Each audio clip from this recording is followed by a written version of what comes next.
Before the documentary begins, I would like to provide a brief, in a few lines first, on the title, The Lost African Empire That Vanished Overnight, Kingdom of Aksum Mystery. For more than 1,000 years, a mighty African kingdom controlled the trade of gold, ivory, and exotic goods that flowed between Rome, India, and the Arabian world. It built towering obelisks, minted its own currency, and was once so influential that it appeared on ancient world maps beside the greatest empires. Then something happened. The Kingdom of Aksum, one of Africa's most powerful civilizations, did not just fall. It seemed to vanish. No great war destroyed it. No tragic collapse was recorded. History could not agree on how a kingdom so advanced, so rich, and so respected faded until only its stone ruins remained. What really happened to Aksum?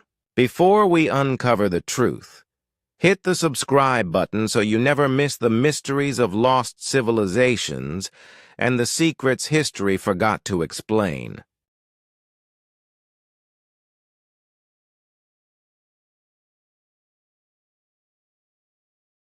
Let us now begin the complete documentary on title The Lost African Empire That Vanished Overnight. Kingdom of Aksum Mystery, on the northeastern edge of Africa, where the land meets the Red Sea. A powerful kingdom rose long before most of the world even knew its name. This was Aksum. Today, many people think of ancient Africa only through Egypt or Carthage, but Aksum was once their equal.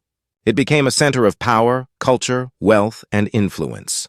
Its beginnings were humble, yet its rise was steady and strategic, built on smart leadership and an understanding of how the world worked beyond its borders.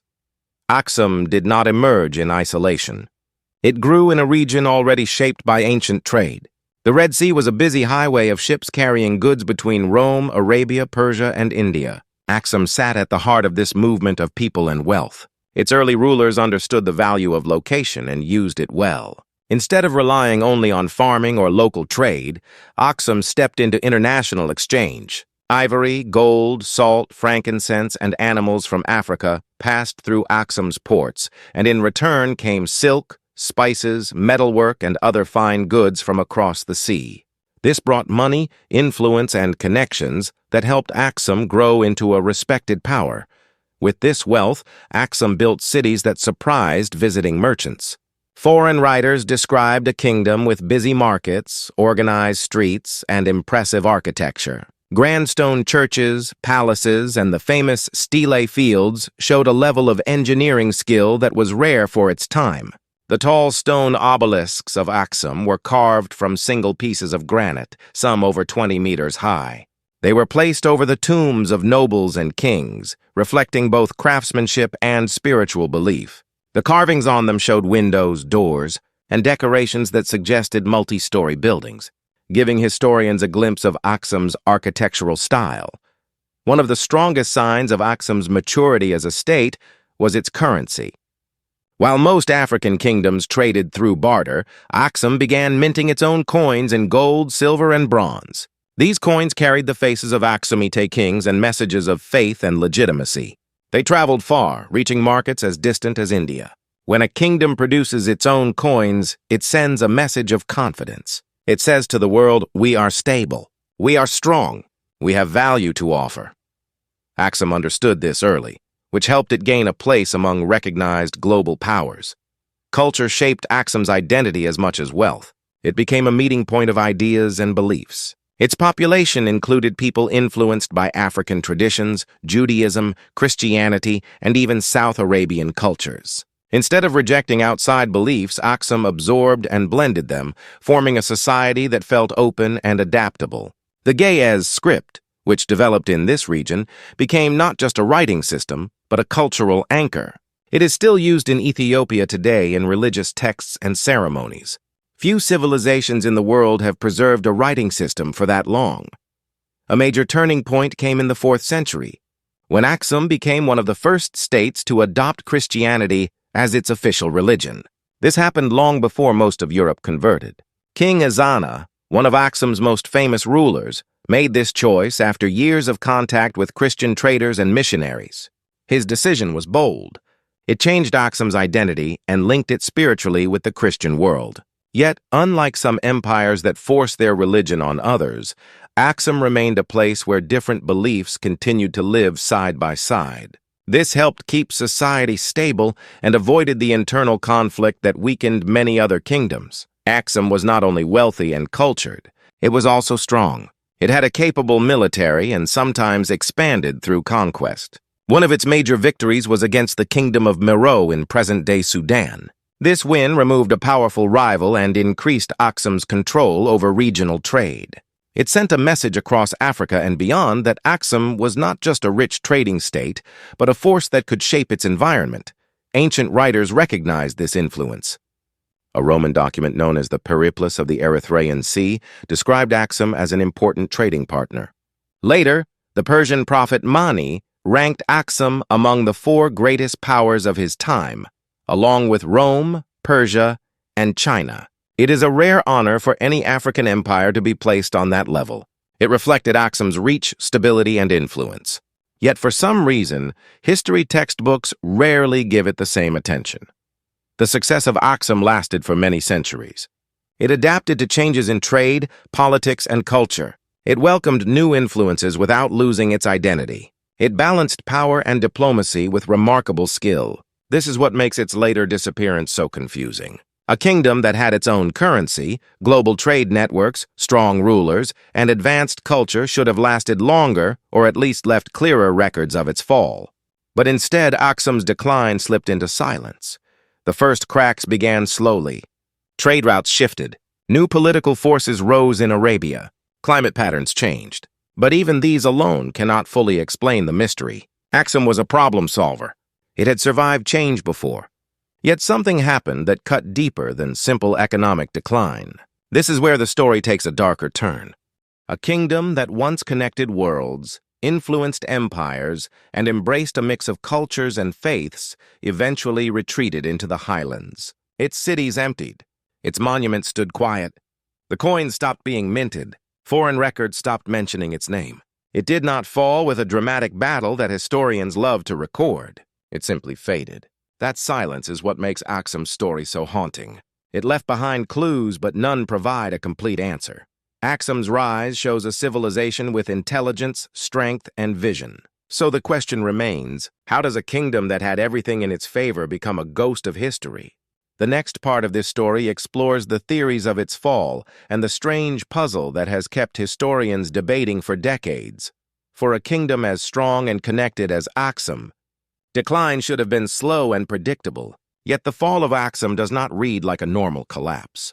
It feels like a puzzle with missing pieces. The clues that survive point to a combination of forces that pushed Aksum into isolation and eventual disappearance. None of these forces alone seem strong enough to bring down a civilization of its level. But together, they created a chain of events that Aksum could not escape. The unraveling did not happen suddenly. It began quietly, almost unnoticed, and spread over generations. The first major pressure came from shifting trade routes. For centuries, Aksum controlled Red Sea trade, and this was its lifeline. Its wealth depended on connecting Africa to the Roman Empire, Arabia, and India. The rise of Islam in the 7th century brought a new political and economic reality to the region. As Islamic powers expanded across Arabia and North Africa, they quickly took control of coastal trade networks. The Red Sea, once open to various trading partners, now became dominated by Muslim merchants and states. Aksum had been a Christian kingdom since the 4th century, and although it had early friendly relations with the first Muslims, its influence over trade weakened as power shifted to the Islamic world. Trade began to bypass Aksum's ports. With fewer ships coming through, Aksum lost access to the wealth that once fueled its growth. At the same time, the world Aksum depended on was changing. The Roman Empire, one of its main trading partners, had already fallen. The Mediterranean economy slowed, and trade patterns rerouted. Aksum could not rely on Europe or the Middle East the way it once did. As the flow of goods shrank, coins became rarer, and local economy weakened. For a kingdom built on trade, this was a serious blow. While economic pressure grew, Environmental change added another layer of struggle. Evidence from soil studies, tree rings, and historical climate research suggests that the region faced a period of significant ecological stress. Some areas experienced long droughts. Others lost fertile soil due to overfarming and deforestation. Aksum had expanded agriculture to support its population, but over time, the land could not keep up. When rains became unpredictable and farmlands began to fail, food shortages spread. Without a strong agricultural base, a kingdom becomes vulnerable. Starvation, migration, and conflict often follow. Aksum was no exception. These hardships forced people to move. Populations shifted from lowland regions to the highlands, where farming was still possible. Cities that once thrived near the coast began to empty. When people leave a city, economies shrink and the social structure breaks down. Homes, markets, and temples fall out of use. The silent abandonment of cities is one of the most unsettling signs of Aksum's decline. There was no single invasion that destroyed them, no fire that burned them down. People simply walked away. Another burden came from political isolation. As Islamic states expanded, Aksum found itself surrounded by powers that did not share its religion or trade interests. Although early Muslims respected Aksum for giving refuge to followers of Prophet Muhammad during their persecution in Mecca, that early goodwill did not translate into long-term alliances. In time, Aksum became cut off from neighboring regions. Its connection to the wider Christian world of the Middle East and Europe faded. Diplomacy shrank. Aksum withdrew more and more into the Ethiopian highlands, losing influence and contact. That isolation made recovery almost impossible. For a kingdom that once minted coins and negotiated with emperors, shrinking into the mountains must have felt like retreating from the world. Rulers continued to exist, but their power was limited. Some historians believe that religious pressure also played a role. Aksum had adopted Christianity early, and while it brought unity for centuries, it later became a barrier when the region around it changed. Surrounded by growing Islamic influence, Aksum found itself culturally and politically different from its neighbors. This made trade harder and alliances fewer. There is also the theory of conflict. Although there was no single war recorded as the cause of Aksum's fall, the kingdom did face military pressure.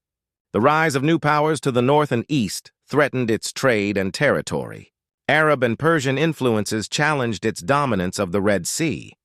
Some scholars believe Aksum's attempts to support Christian allies in the Arabian Peninsula backfired, provoking military retaliation that damaged its ports and trade. Though the full details are unclear, any loss of coastal control would have struck at the heart of Aksum's economy.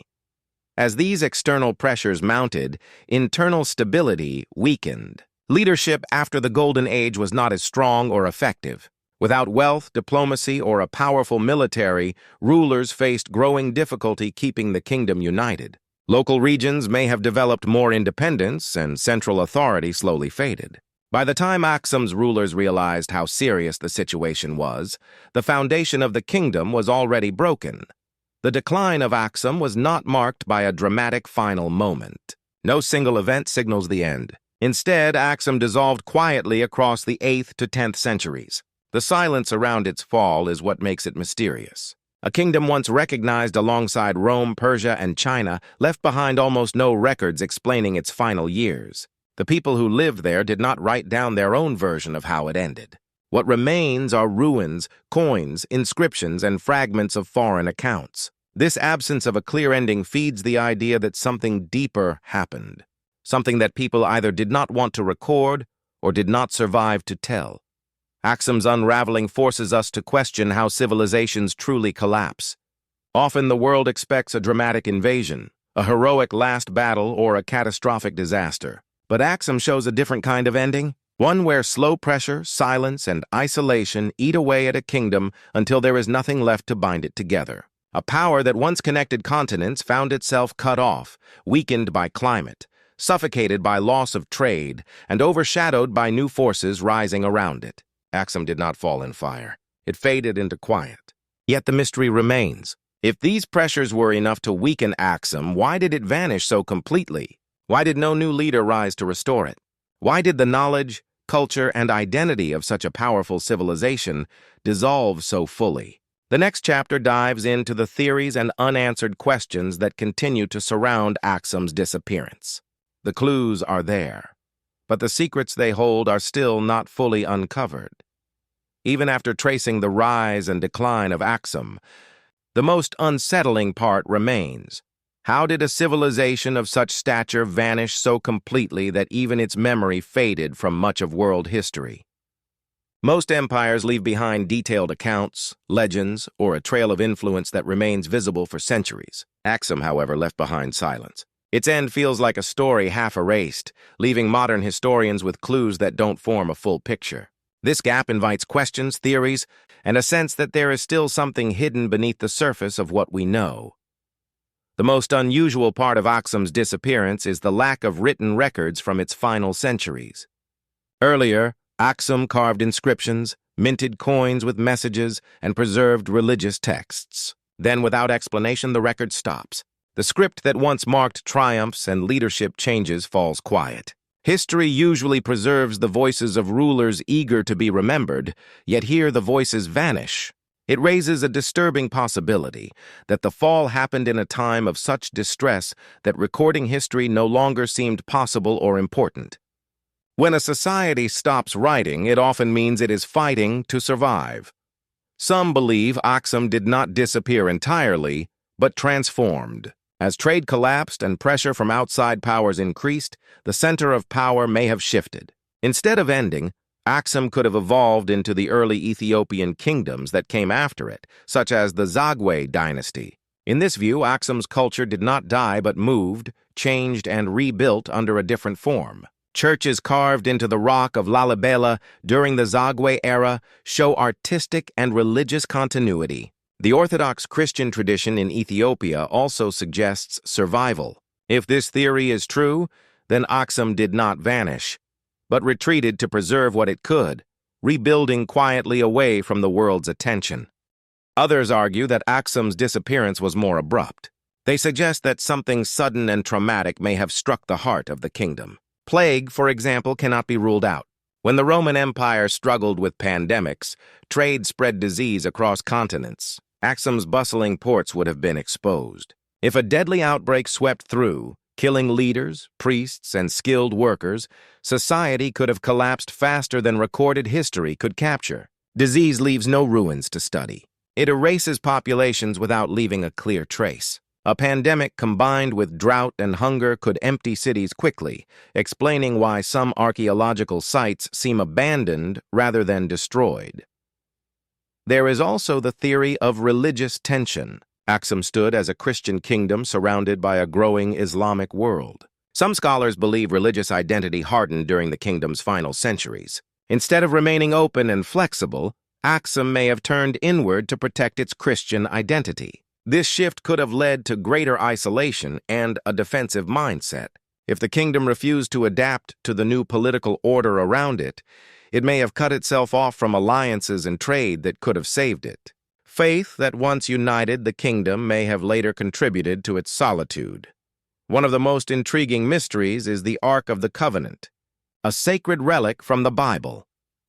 Ethiopian tradition claims it was brought to Aksum and still rests in a guarded chapel today. If this belief played a role in shaping Aksum's identity, the kingdom may have seen itself as chosen and protected, destined to survive without compromise. This belief in divine destiny, while strengthening identity, may have made rulers less willing to negotiate or change. Whether the Ark truly came to Aksum or not, the legend shows how deeply the kingdom saw itself tied to sacred history. Some wonder if defending this sacred heritage was one reason Aksum hid, rather than surrender to outside forces.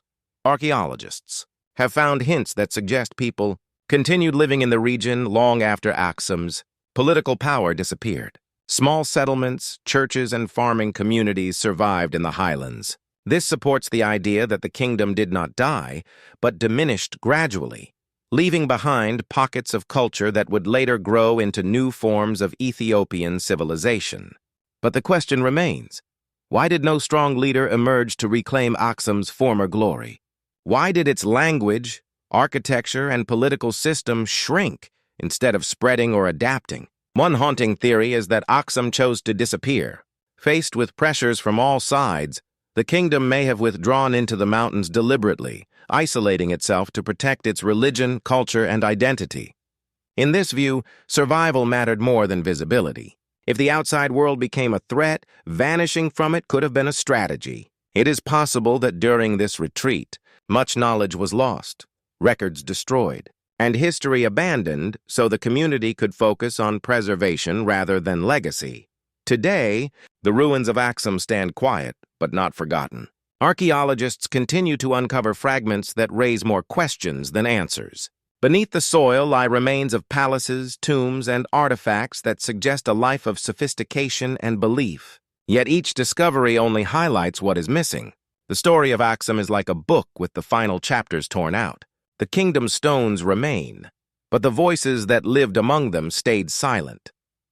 What makes Aksum's mystery so powerful is not just that it disappeared, but that it disappeared after achieving greatness that should have protected it. Civilizations fall, but they rarely vanish from the world's memory so completely. Aksum challenges our assumptions about how history works. It reminds us that power does not guarantee permanence, and survival is not always visible. It is possible for a civilization to leave a strong legacy without leaving clear records.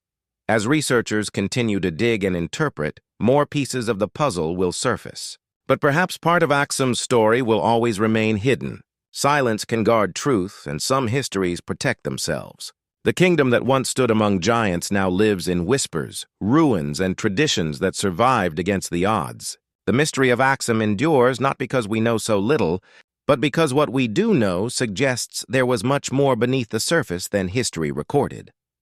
Aksum's disappearance forces us to look at civilization in a new way. Greatness can fade quietly. Influence can survive without recognition. And sometimes the most powerful stories are the ones that end without a clear final line, leaving the world to wonder what really happened in the shadows of time. Aksum rose in silence, ruled with confidence and vanished with almost no trace. Its fall was not written in blood or fire, but in quiet retreat, leaving behind questions that refused to sleep. If a kingdom powerful enough to stand beside Rome and Persia could disappear without the world noticing, what other civilizations might be missing from history? And if Aksum hid its truth so well, what will we uncover when we turn to the next forgotten empire waiting beneath the dust of time?